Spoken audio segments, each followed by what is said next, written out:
Sa mga future LPT po dyan, i-share ko sa inyo about my experience.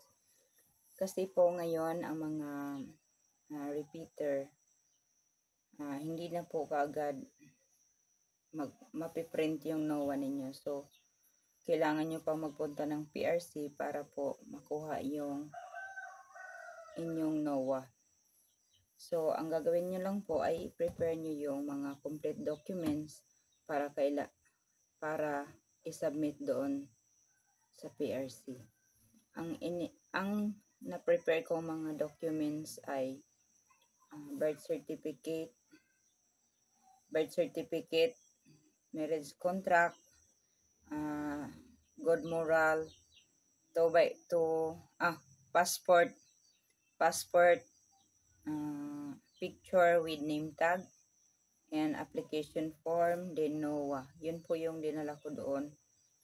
Tapos, hindi ko napansin na yung profile pic ko pala, ang pagbigay ko ng aking mga documents doon, putol yung profile pic ko. Bali, hanggang dito lang yung picture ko doon sa application.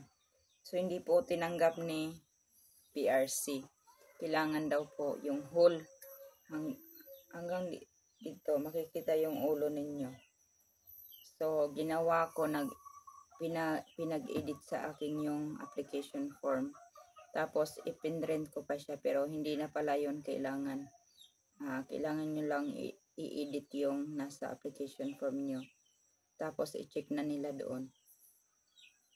So, ang hiningi lang sa akin ni PRC ay marriage contract, tsaka application form, at tsaka yung birth certificate, at tsaka yung mga Xerox copy, at tsaka yung original, tsaka po yung picture na passport ID with name tag. Yun lang, hindi na sila nanghingi ng iba pa, at hindi na din daw kailangan yung previous NOA.